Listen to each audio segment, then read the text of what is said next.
Wali Kota ingin memasangkan pasapo.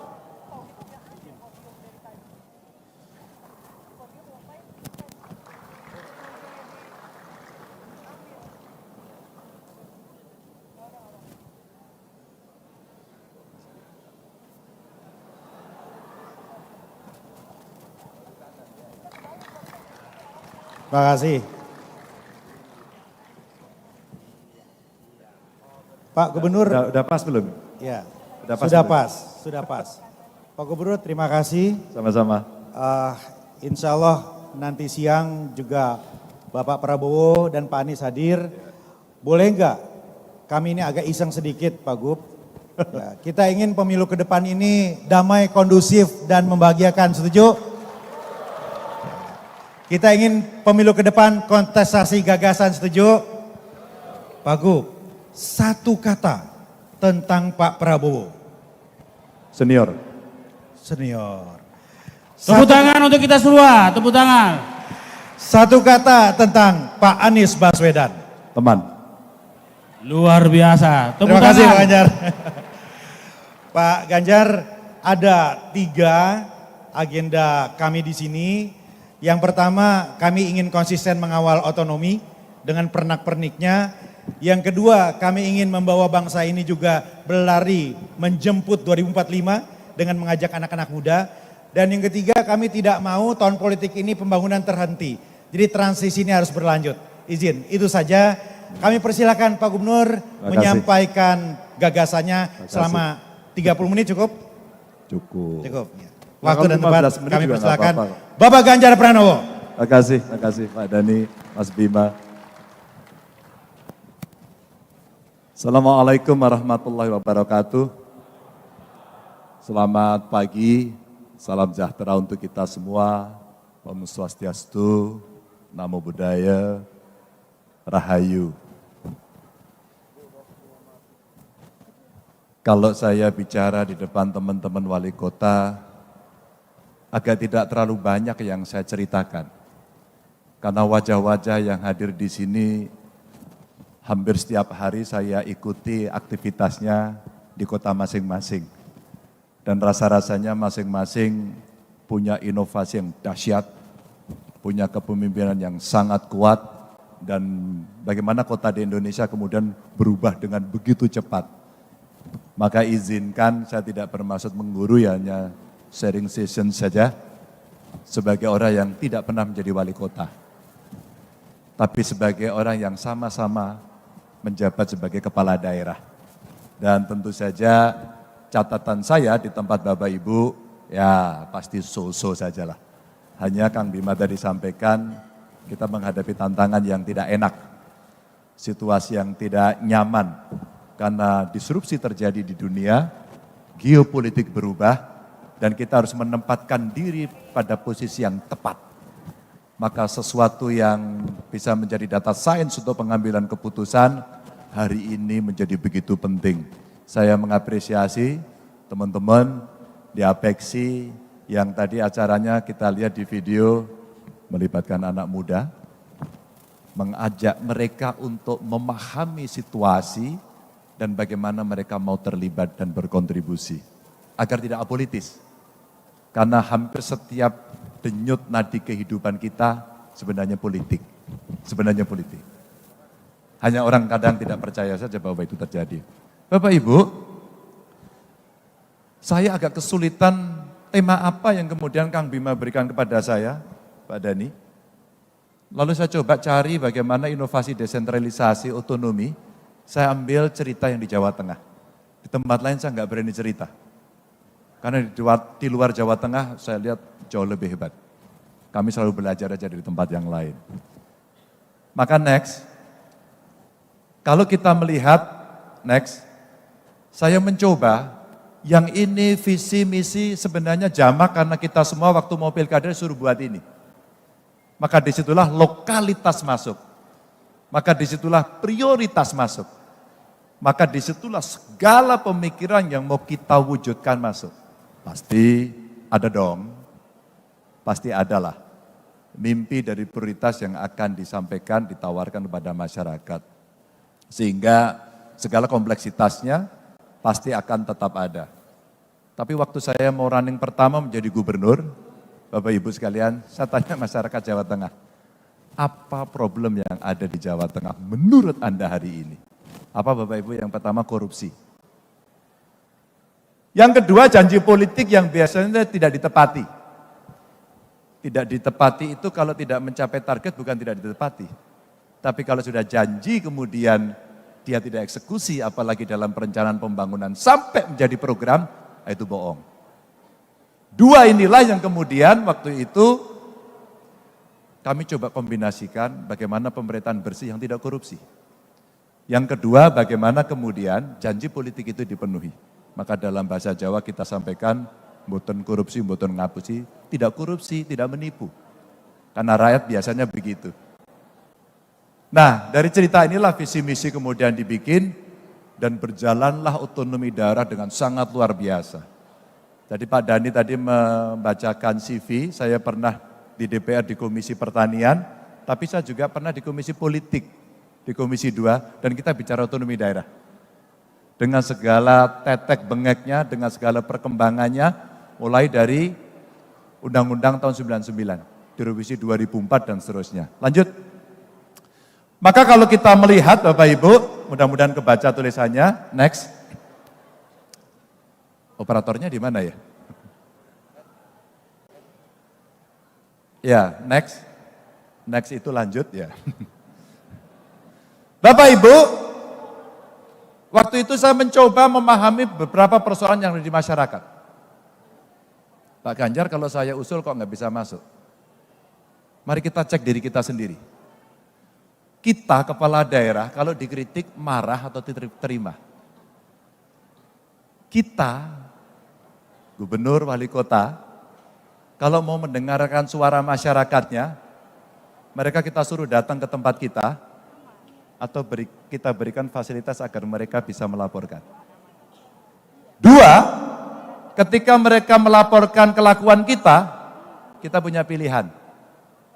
Kita diam, karena kita marah, karena tidak mau dikritik, atau kita mau bereaksi, karena itu komplain yang muncul di masyarakat. Bapak Ibu, yang diminta masyarakat kemudian apa? Saya hanya minta dua Pak, pemerintahnya bersih dan melayani.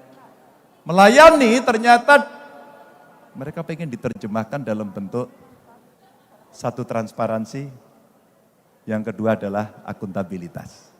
Silakan cek. Bener apa enggak? Saya kaget sekali Kang Bima. Kemarin saya datang ke salah satu kabupaten di Rembang. Saya dialog dengan siswa. Saya bilang akses pendidikan itu dipermudah. Bonus demografi sudah terjadi di Jawa Tengah. 13 tahun ke depan kita akan memanfaatkan situasi ini. Apakah kita berhasil atau gagal?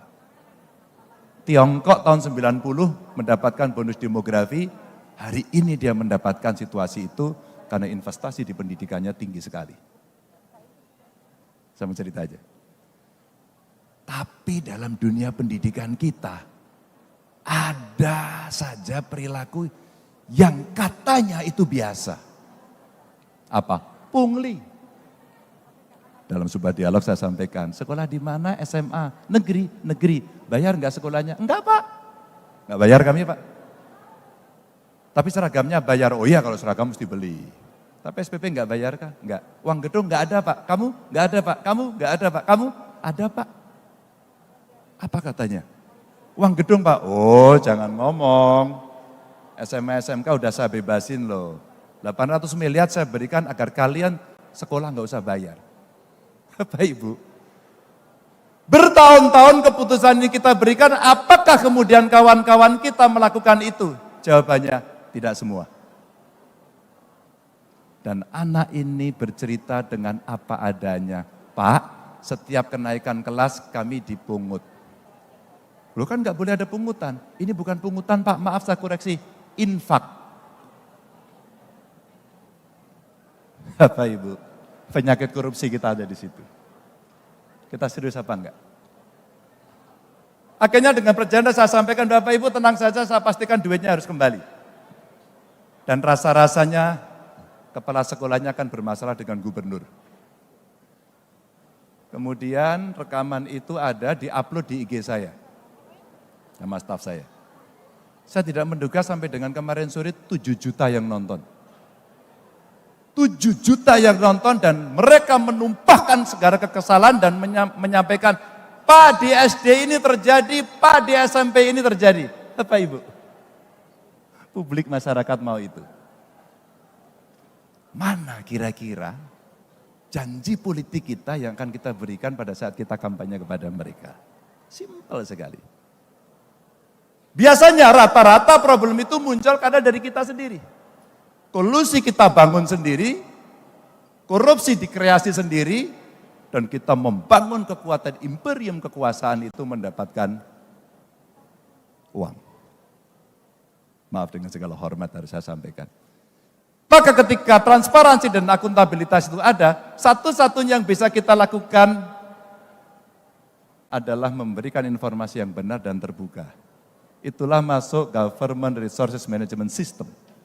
Baru mulai e-planning sampai e-delivery sampai tata usahanya kita digitalisasi dan alhamdulillah pada saat itu hampir 2 triliun anggaran bisa kita hemat karena harga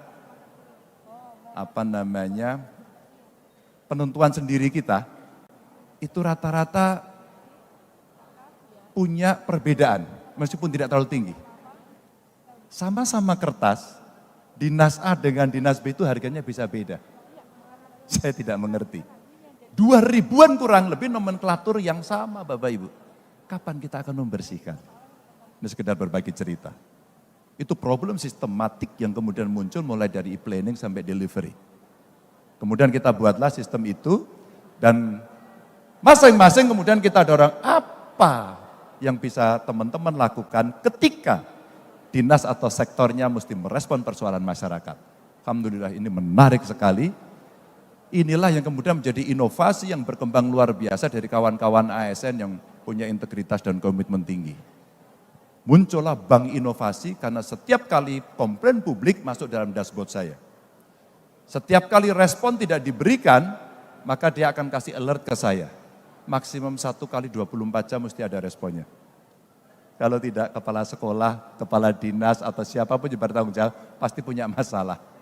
Saya tidak menduga kejadian anak sekolah itu, kepala dinasnya saya suruh ngecek, keputusan kepala dinasnya, Pak kita bina dulu Pak, kita tarik dia dari jabatan kepala sekolah. Dan hari ini menggemparkan. Hanya cerita kecil dari pengakuan seorang siswa. Apa yang saya lakukan pada siswanya? Lindungi siswanya sekarang juga.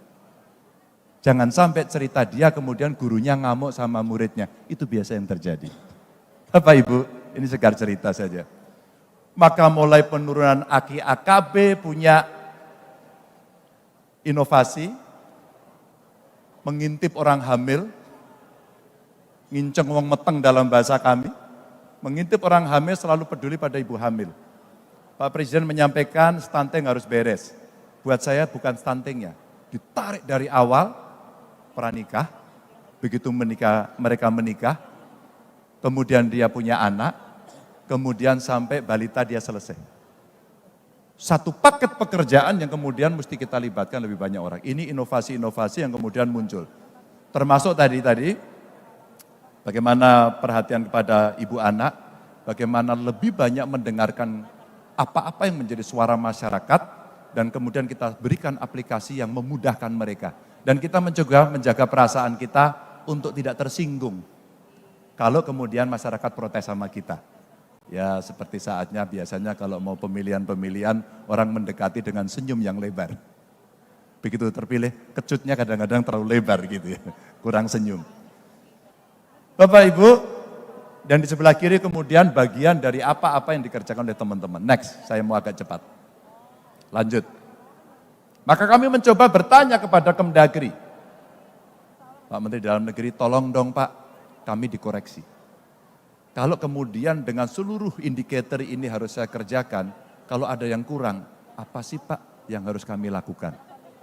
Maka mulai bagaimana fungsi pemerintahan bisa berjalan, biasanya di Kemdagri pakai scoring. Kalau 70% skornya udah bagus belum? Oh berarti udah bagus Pak, oh lolos. Ini angka-angka saja Pak. Lanjut. Oh berarti 70 lolos. Lolos bro, tenang aja, kamu perform. Atau barangkali perbandingan capaian fungsinya. Kalau sangat tinggi, kamu naik kelas gak? Oh dari 16 ke 20 kamu naik, lolos. Yang tinggi 5,6, lolos. Oh yang sedang sudah geser ke tinggi, bagus. Maka saya apresiasi teman-teman kepala dinasnya. Anda the best.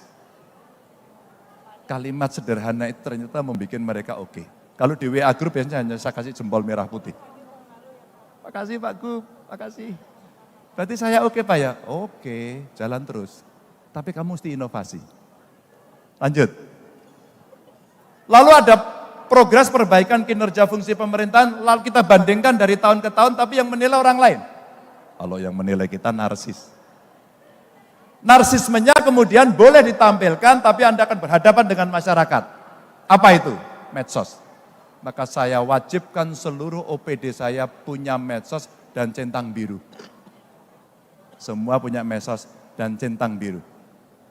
Ini kebetulan salah satu dinas saya, OPD saya lagi kita tugasin jadi wali kota di Salatiga. Ya, ini dari salah satu kepala dinasnya.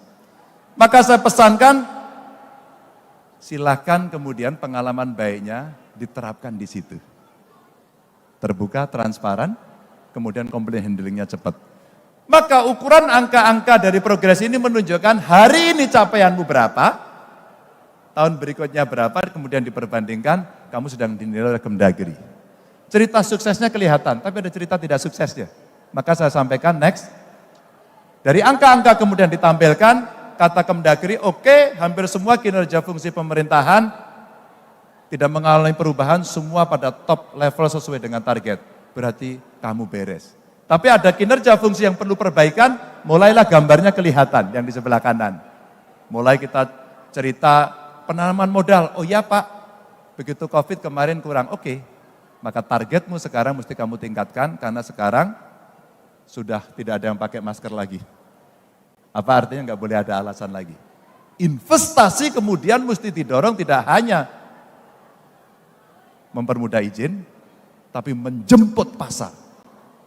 Tidak lagi pada pasar dalam negeri, tapi masuk luar negeri.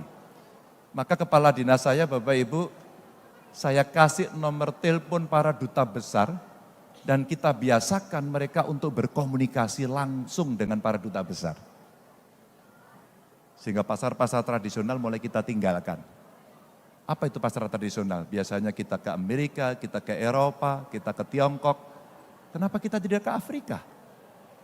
Kenapa kita tidak membuat satu kreasi investasi kerjasama dengan sana? Ini yang kemudian komunikasi kita lakukan, dan kemudian capaian-capaian yang masih bolong itulah yang menjadi tugas mereka. Maka achievement motivation-nya diukur dari indikasi ini. Lanjut. Maka kemudian angka-angka ini, garis-garis ini menunjukkan, gak usah dibaca jelimet-jelimet Bapak Ibu, tenang saja. Sambil mohon maaf, silakan barungkonya dicoba dulu Pak. Agak manis sih itu, tapi gak apa-apa. Nanti setelah dari Makassar, gak usah makan gula lagi. Tapi hari ini boleh. Barungko itu makanan yang paling saya suka. Yang paling saya suka. Jadi kalau kesini saya cari barungko dulu Pak. Maaf Pak, hampir 5 tahun lebih saya dikasih gelar Daeng Manabah. Jadi hari ini saya jadi orang Makassar. Bapak Ibu, ini ceritanya.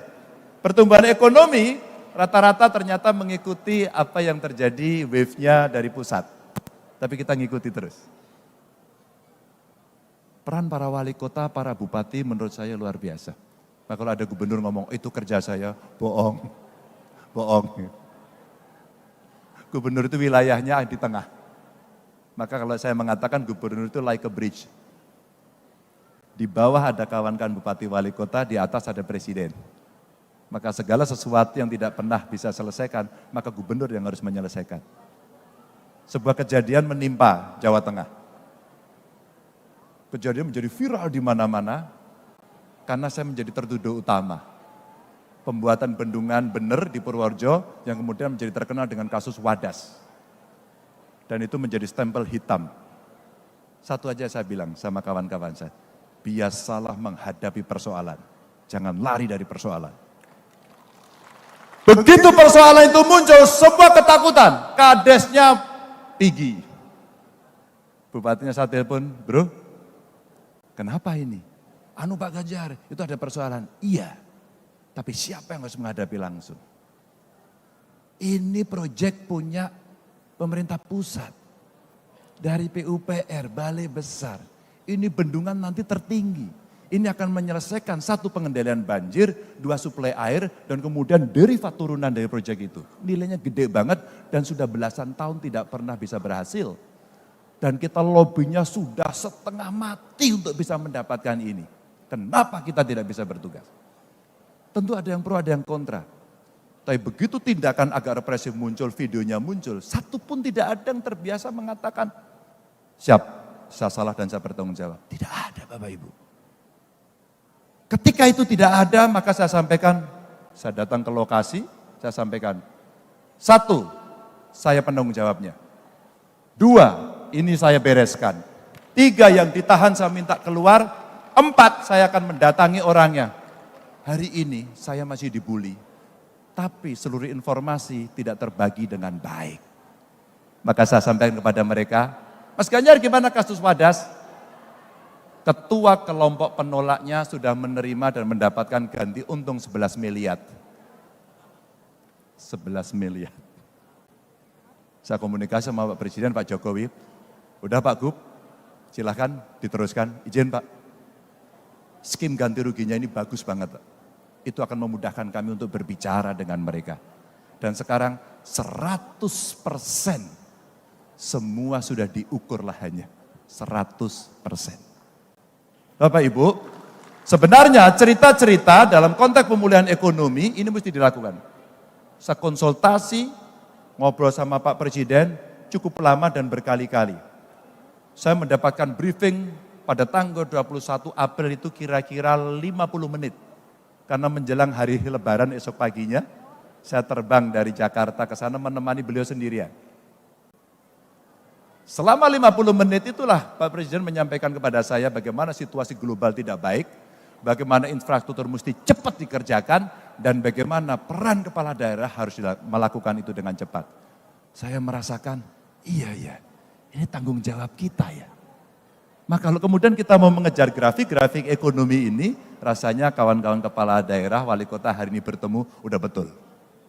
Teman-teman punya kesamaan frekuensi, teman-teman bisa sharing pengalaman, dan kemudian kita maju bareng-bareng. Lanjut, ekonomi, kesejahteraan dan kualitas SDM setelah pandemi, terus terang saja, ini masih meninggalkan PR yang masih besar, stunting, pengangguran, kita mesti melakukan atau membuat job creation, melibatkan anak muda tadi saya lihat dari teman-teman wali kota itu keren banget. Dan anak muda hari ini butuh kreatif hub lebih banyak. Bapak Ibu silahkan. Anak muda butuh ruang-ruang kreatif dengan dukungan infrastruktur IT yang bagus. Untuk seni yang hebat. Saya kemarin ketemu dengan Putri Aryani. Saya kagum betul sama anak ini. Talentanya luar biasa. Ada berapa Putri Aryani di Indonesia yang bisa menggemarkan America's Got Talent dan mendapatkan Golden Buzzer di sana? Ada berapa? Kalau kita punya 10 saja Bapak Ibu sudah menggoncangkan dunia dari sisi seni, belum dari sisi olahraga. Nanti yang science lah, silakan. Tapi PR ini Bapak Ibu mesti kita dorong karena bonus demografi 13 tahun sekali. 13 tahun mesti kita bereskan. Kalau enggak gagal kita. Ini kita mesti sangat serius. Maka rasanya kita lebih pada skill, expertise, keahlian, atau pada ijazah. Bapak Ibu, pada titik ini suka tidak suka, mau tidak mau mesti direform betul. Harus direform. Kita menyesuaikan sama perkembangan zaman yang membutuhkan tenaga itu. Dan kalau kita kelebihan, nggak apa-apa kita ekspor, tapi mesti skilled labor. Bukannya unskilled. Ini soal bonus demografi dan bagaimana menjaga kualitas SDM kita. Lanjut. Serapan tenaga kerja tadi dan kelayakan upah ini berimbang. Berimbang mengikuti pekerjaan, tapi ukurannya satu, berapa kinerja yang bisa kita lakukan dan berapa keterampilan yang dibuat. Maka ketika Pak Presiden memerintahkan saya, Pak Gubernur di Jawa Tengah ada enggak tempat yang bisa kita jadikan sebagai sebuah contoh? Jadilah Batang. Kawasan industri Batang, kita kompetisi dengan Vietnam, 9 bulan kita kerjakan bisa dengan cepat, tapi Pak Presiden izin ini akan ada problem SDM. Maka kita buatkan vocational school di sana dan kita siapkan mereka nanti untuk masuk ke kawasan ini. Bapak Ibu, sebenarnya simpel tapi kita butuh contoh. Kalau nggak ada contohnya, seeing is believing. Nggak ada contohnya dia nggak mau melakukan. Lanjut. Kapasitas Pemdanya lanjut aja, ini soal pajak, penarikan dan berikutnya. Nah, berikutnya ketika kemudian kemampuan tidak sama, maka mau tidak mau pemerintah mesti melakukan intervensi, itulah subsidi. Dan hari ini problem besar kita ketika kita punya problem El Nino, lalu nanti problem pangan, sayang, saya sampaikan pada DPR RI, ini ada anggota DPR RI juga di sini, tapi komisinya sayang tidak di Komisi 4, saya sampaikan Pak, pupuk kita subsidinya jangan dipotong. Hari ini petani sekarang mengalami kesulitan itu semua. Hampir sekali saya kira di tempat Bapak Ibu juga. Tapi karena kota tidak banyak pertaniannya, maka banyak sekali hari ini yang tidak bisa tercover. Saya sampaikan waktu itu, mungkin Bapak Ibu melihat fotonya, ada Pak Jokowi, ada saya, ada Pak Prabowo di tengah sawah. Orang bilang itu bicara politik, padahal iya. Politik pertanian maksudnya. Ada Pak Sarul juga di sana. Dan kita bicara bagaimana soal pupuk kita selesaikan. Pak Presiden bilang, itu loh Pak Gubernur, maka PIM-nya di Aceh kita hidupkan lagi. Bapak Ibu, ini problem serius yang hari ini muncul. Subsidi antara lain, untuk pendidikan, untuk kesehatan, untuk pertanian, suka tidak suka, mau tidak mau. Maka saya sampaikan, kalau kemudian kita mau membuat prioritas belanja untuk subsidi, yuk kita dorong yuk. Yang pertanian kita berikan fasilitasnya, tapi ya sapotran kita jaga, tapi ya achievement-nya kita dorong. Saya bayangkan, oh IPB, Institut Pertanian, Pak saya mau sawah kita itu kalau ditanam padi minimum harus 7 ton. Bagaimana caranya? Ilmunya di kalian, saprotannya dari kami, modernisasinya dari kami, off-takernya Bulog, dan seterusnya. Masa kita kalah sama Thailand? Tugasin aja, ada BRIN, ada kampus, ada perusahaan, tugasi. Dan ini pekerjaan pertanian semusim. 3 bulan sudah cukup. Maka kalau 2 kali saja dalam 1 tahun sebenarnya sudah ada hasilnya. Bapak Ibu, ini menggandengkan. Lanjut. Terus, nah ini. Yang sifatnya lokal sudah, tapi Bapak Ibu, di luaran ngeri sekali. Saya yang tidak terbaca, saya mau bacakan saja. Biar Bapak Ibu agak enak nanti coba membaca. Yang kuning-kuning itu ada masalah di bagian utara bumi ini. Mana itu? Rusia, Ukraina. Oke, itu ada masalah. Yang hijau-hijau itu adalah negara OPEC, di mana mereka memproduksi minyak dan energi menjadi perusahaan besar. Renewable energy kita belum jalan. Green energy, blue energy, ya belum berjalan, mohon maaf. Dan kita skornya masih sangat rendah. Tapi kita punya peluang. Maka saya katakan hilirisasi dari industri termasuk yang di Batang itu adalah teknologi baterai. Nikelnya kita punya, saya kira tempatnya di Sulawesi yang paling banyak. Hilirisasinya belum, SDN-nya belum, tapi kalau buat baterai masih ada komponen yang belum kita dapat. Maka Pak Presiden kemarin ke Australia menemukan itu. Kalau ini bisa join, sebenarnya kita akan punya energi alternatif dan kita bisa menjadi juara dunia. Maka saya senang waktu Pak Presiden bicara begini. Pak, kita kan kalah di WTO, kita lawan. Mantap. Kita lawan. Kita banding, tapi hilirisasi mesti dibereskan hari ini. Mesti dibereskan hari ini, enggak bisa menunggu. Sama dengan infrastruktur, makin ditunda harga tanah makin mahal. Maka indeks dari tekanan rantai pasok global pada saat terjadi COVID goyang semuanya. Semua goyang.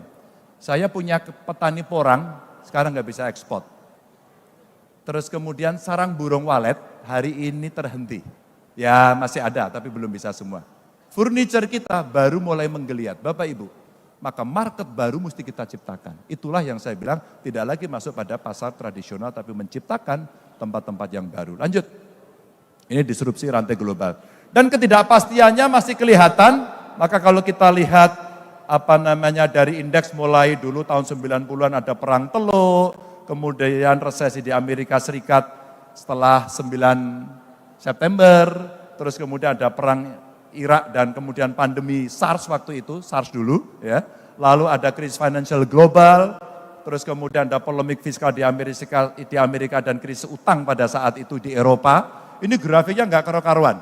Nah puncak yang tertinggi kemarin negosiasi perdamaian perang dagang Amerika Serikat dan Tiongkok. Kita sebenarnya pernah mendapatkan keuntungan. Ketika Amerika tidak mau membeli produk Tiongkok, dan Tiongkok tidak mau membeli produk Indonesia, Tiongkok beli produk Indonesia dan Amerika beli produk Indonesia. Momentum yang sebenarnya bisa kita ambil. Maka itulah peran para diplomat kita, para duta besar kita untuk kita tugaskan dalam fungsi ekonomi. Dan kontestasi geoekonomi inilah yang hari ini Bapak Ibu kita ditugaskan. Kepala daerah harus mikir itu enggak? Ya iyalah. Maka kita dalam satu rantai pemerintahan level pusat, provinsi, kabupaten, kota ini memang harus ada satu yang kita mendapatkan well informed dengan data yang presisi. Ya, dan Indonesia harus melakukan terobosan, enggak bisa enggak. Maka saya senang kemarin yang sifatnya pasar-pasar baru diciptakan. Saya kira Pak Presiden kemarin cukup intent dengan Uni Emirat Arab umpama. Investasi juga gede-gede banget gitu kan. Di Tiongkok masih jalan, Amerika masih masuk.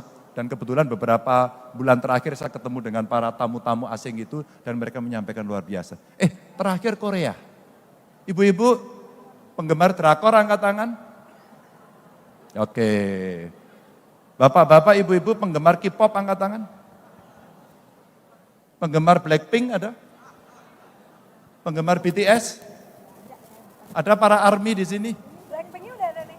Black and Pink. Pak tahu ARMY enggak Pak? Black and Pink. Tahu Pak? Enggak ya?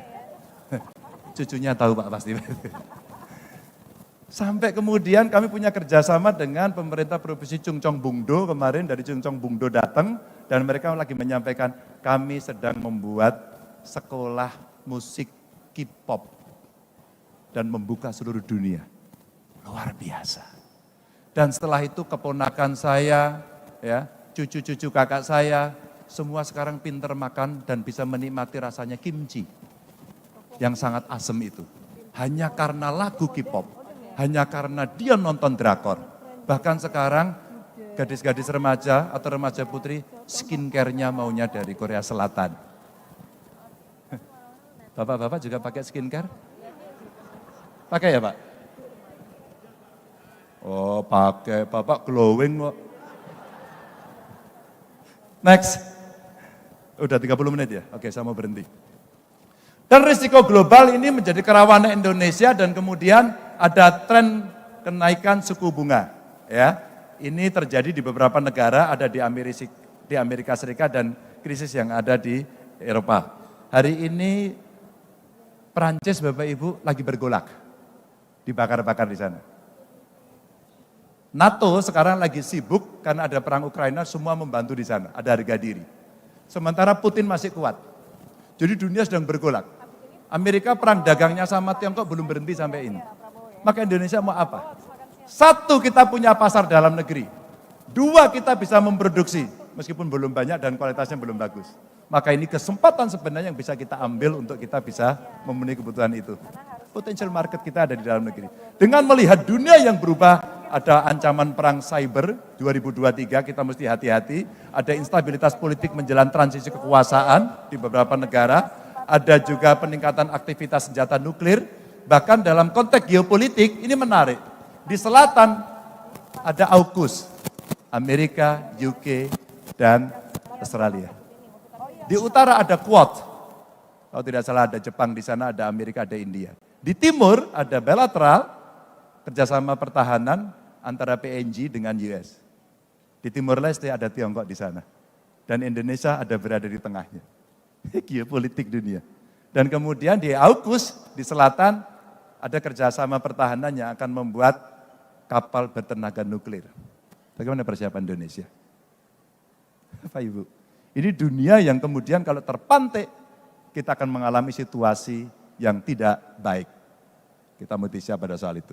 Berikutnya, maka optimisme di 2045 yang tadi Kang Bima sampaikan, Bapak Ibu ramalan yang menarik lihat, yang 2022 paling bawah, itu negara kita Bapak Ibu. Kalau kita bicara dari yang ada, maka studi dari Goldman Sachs di 2022 memproyeksikan Indonesia mencapai posisi 4. Maka lihat gambarnya dia naik. Maka kalau kita lihat Amerika 2050 turun, 2075 turun. Kita akan naik. Kita akan naik. Kenaikan itu momentumnya apa? Sekarang. 13 tahun ke depan, ketika kita punya bonus demografi dan ketika kita bisa mengerjakan sendiri. Fondasi yang kuat Pak Jokowi sudah lakukan. Tinggal siapa yang akan membereskan kelak. Ada banyak negara yang drop, Jepang akan turun posisinya dari ranking 3, diprediksi ke-6, bahkan diprediksi ke-12. Negara maju. Perubahan global kira-kira sudah diramalkan oleh mereka yang memang punya expert di situ. Lanjut. Maka ini yang mesti kita dorong. Dan sektor-sektor unggul, mulai demokrasi dan demokratisasi yang kita makin baik. Makasih Kang Bima. Pesan politiknya dapat. Tentu saya hadir sebagai gubernur di sini. Tapi saya senang karena kemudian kita tidak lagi membentur-benturkan. Ingat, pemilihan kita, bapak-bapak, ibu-ibu wali kota, gubernur, presiden, itu setiap 5 tahun sekali dan hanya bisa 2 kali, nggak bisa ditambah. Yang bisa ditambah kira-kira kades. Ada yang mau 3 kali? Maaf, tidak bisa. Kecuali Bapak Ibu berpindah ke tempat yang lebih tinggi. Seperti pengalamannya Pak Jokowi jadi wali kota, gubernur, kemudian presiden. Dan hanya Pak Jokowi yang punya pengalaman itu. Tapi dengan posisi seperti itu, demokrasi yang lebih baik tadi, statementnya di beliau berdua tadi bagus. Kita ciptakan yang dingin-dingin saja. Kita udah punya pengalaman. Jangan sampai terjadi pembelahan sosial. Jangan sampai kemudian hoaxnya bertebaran. Dan kita berkelahi habis-habisan dengan saudara kita sendiri. Udah deh. Dengan segala hormat saya sama Pak Prabowo, saya pernah menjadi jurukamnya beliau. Ketika Mega Prabowo, kami kalah. Pada saat kemudian harus bertanding, Pak Jokowi dengan Pak Prabowo, 2 kali saya menjadi jurukamnya Pak Jokowi dan menang. Dan kami berkomunikasi sampai dengan hari ini baik-baik saja, maka di Kebumen foto kami bertiga tersebar dan kami bercanda. Bahkan videonya Pak Prabowo ngangkat tangan saya dan kami bercanda. Dengan Mas Anies, teman saya saat kuliah. Kami berteman lama sekali. Maka kalau ledek-ledekan, kita ledek-ledekan gaya mahasiswa waktu di UGM dulu. Asik-asik aja kan? Dan waktu naik haji kemarin kami bareng-bareng satu hotel, tiap hari makan sarapan bareng, kita bercanda selalu. Apa yang mau kita sakiti dari kawan-kawan kita? Apakah yang sakit nanti tidak masyarakatnya? Tidak bangsa dan negaranya. Padahal tantangannya demokratisasi, transformasi digital yang belum tuntas, kecepatan infrastruktur teknologi informasi kita masih sangat lambat, dan kemudian di remote-remote area belum bisa mengakses, sementara anak-anak muda yang tadi Kang Bima kumpulkan tadi, dia butuh itu untuk dia bisa mengembangkan seluruh potensinya. Apakah tidak itu yang lebih baik kita pikir? Karena kontestasi 5 tahunan itu adalah loyalitas 5 tahunan. Besok kita akan berjumpa lagi atau kita akan lawan lagi. Apa yang terjadi? Pak Prabowo dan Mas Sandi ikut dalam pemerintahannya Pak Jokowi dan kita harusnya berpikir itulah damai. Itulah peace. Itulah kita mesti membangun yang ada. Sedangkan kita ditantang pada ekonomi hijau dan ekonomi biru yang kemudian kita harapkan kita bisa naik karena skor kita masih rendah. Mudah-mudahan cukup menjelaskan agar kita bisa bersikap dalam persatuan Indonesia. Assalamualaikum warahmatullahi wabarakatuh.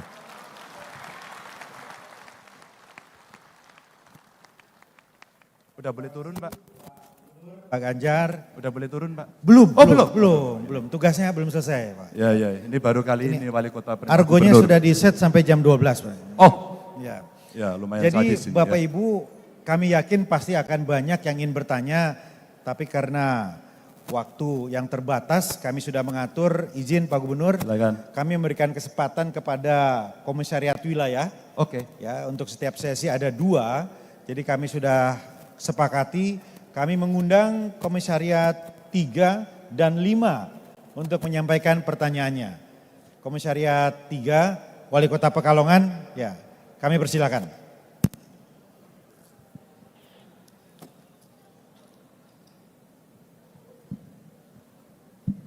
Assalamualaikum warahmatullahi wabarakatuh. Mohon izin Pak Ganjar, Pak Bima, Pak Dhani. Tadi sudah disampaikan paparan. Ini sebenarnya nggak pas ini. Ngapain wali kota Jawa Tengah Tanyaan sama Gubernur Jawa Tengah ya? Oh ini gubernurnya ya? Wah. Kayaknya ini wali kota saya soalnya. Tapi oke. Silakan Pak Mohon Wali. izin. Ya, mungkin secara konteksnya beda ini mungkin Pak Ganjar ya, Pak Gub ya, atau Pak Gub atau Pak Ganjar ya, saya jadi kikuk ini manggilnya. Ya, konteksnya mungkin tadi sudah dipaparkan tentang ekonomi, tentang infrastruktur, pertumbuhan dan sebagainya. Ini mungkin lebih kepada konteks yang lebih umum, lebih global, yaitu konteks tentang perubahan iklim. Ya, perubahan iklim yang terjadi terutama di Indonesia, terutama di kota-kota pesisir yang dekat pantai. Kalau Makassar sih tidak ya, tetapi Pekalongan ini juga terdampak, Pak Gub. Nah ini nanti langkah apa yang akan dilakukan oleh calon presiden ke depan, insya Allah. Langkah apa yang akan dilakukan untuk menghadapi perubahan iklim tersebut. Demikian, wassalamualaikum warahmatullahi wabarakatuh. Perubahan iklim, masalah global warming, sampah dan lain-lain. Izin satu lagi Pak. Boleh.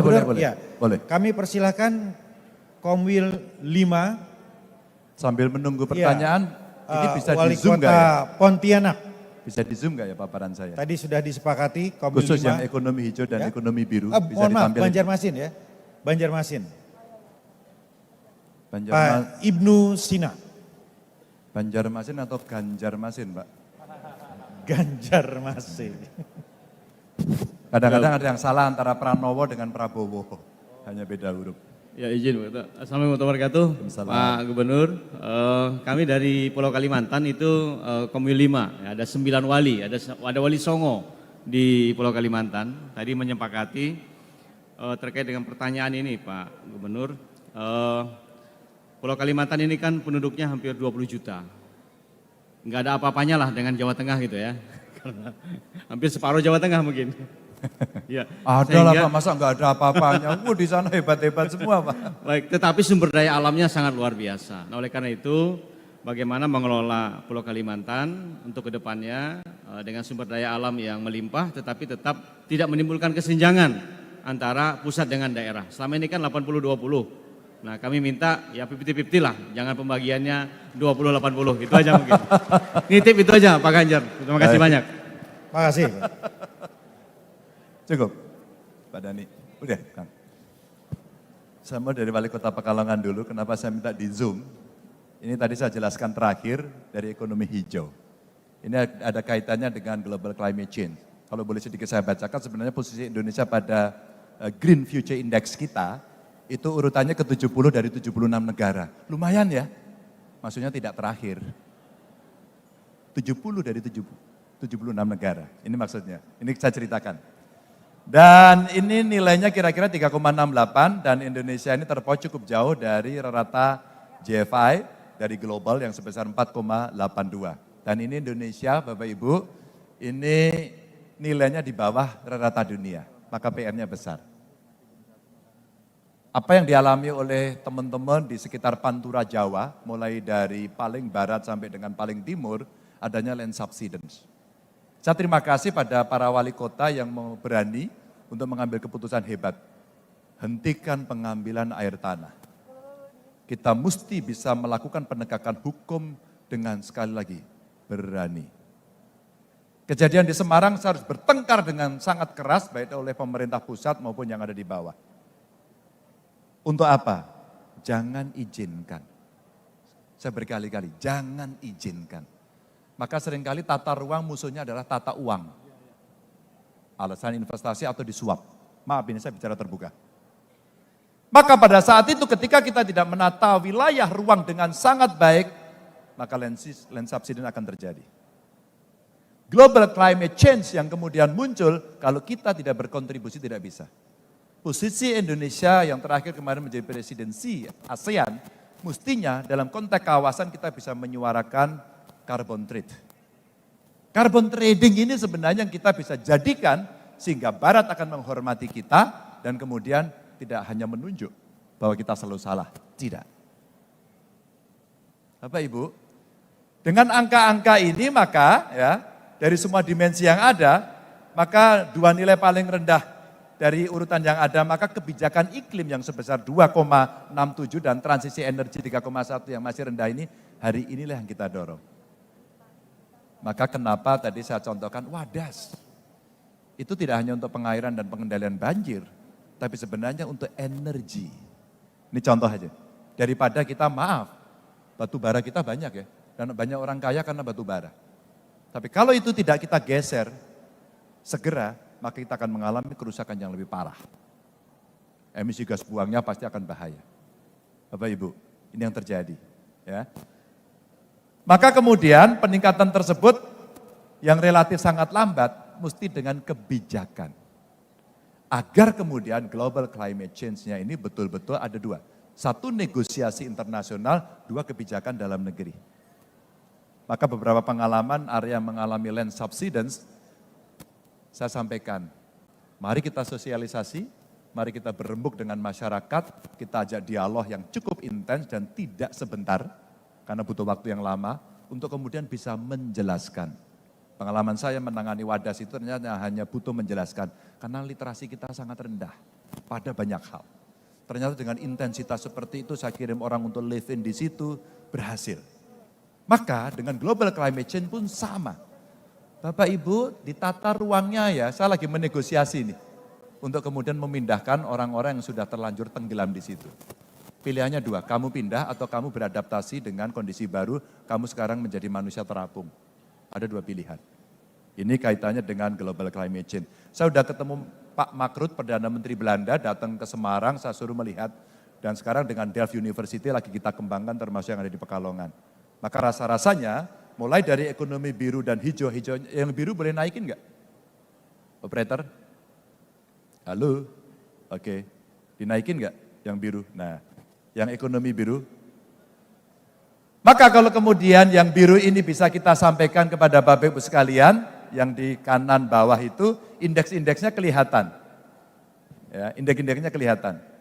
Pengelolaan ruang laut kita yang hari ini sangat tidak optimal Bapak Ibu, rasanya ini kebijakan mesti kita arahkan.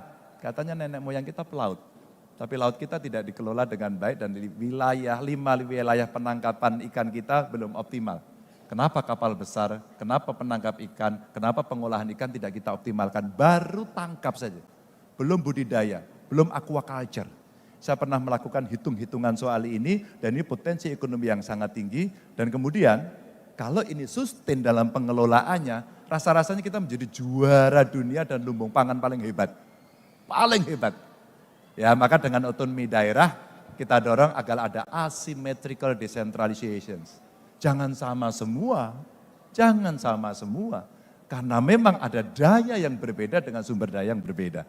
Nah konsepsi ini yang sekarang coba kita dorong. Kalimantan Timur, terima kasih. Bagaimana mengelolanya? Saya kira kebijakan fiskal yang pernah diterapkan kepada Kalimantan Timur dan DKI Jakarta, dua yang punya kemampuan fiskal tinggi, sudah dimulai. Maka kenapa kok Pak Presiden memindahkan ibu kotanya ke wilayah Kalimantan? Itu bukan memindahkan tempat loh, itu memindahkan mindset. Itu mewujudkan mimpi Indonesia ke depan yang jauh. Jadi tidak hanya fisik saja. Nanti ada perilaku, ya, ada cerita tadi ekonomi hijau, ekonomi biru, itu sekarang lagi dalam desain besar yang ada di sana. Harapannya, biasanya kalau gulanya ditaruh di situ semuanya akan datang.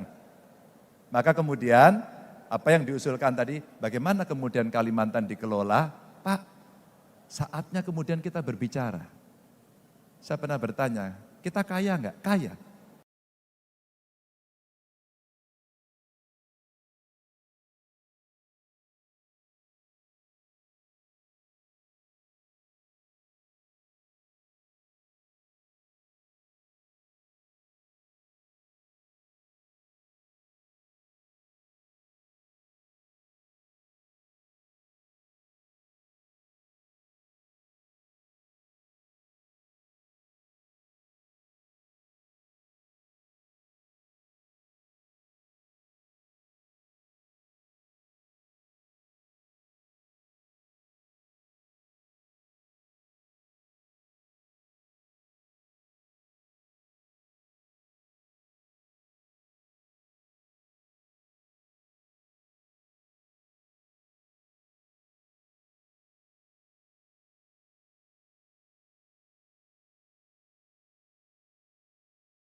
Sudah ya.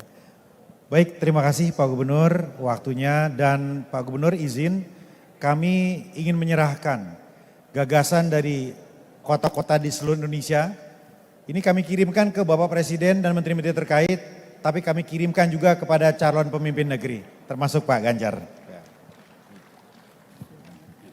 Pak, ada nih?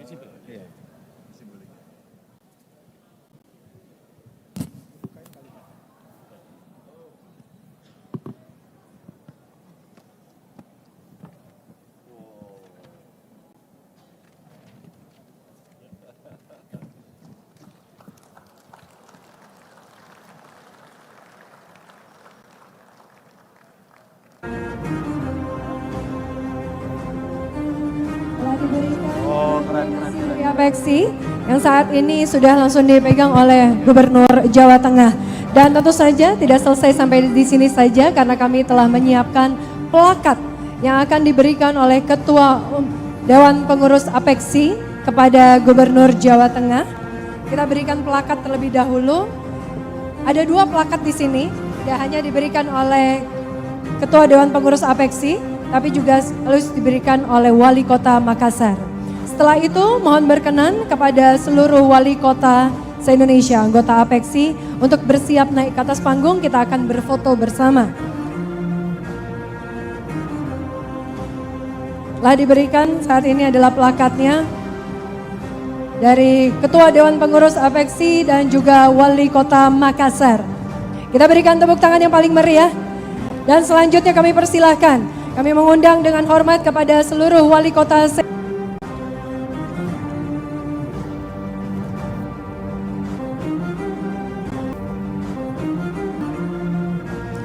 saat ini sedang kita saksikan sesi foto bersama, dan ini adalah momen bersejarah foto yang dilakukan di rangkaian kegiatan Rakernas ke-16 Apeksi 2023. Semua sudah berada di posisi.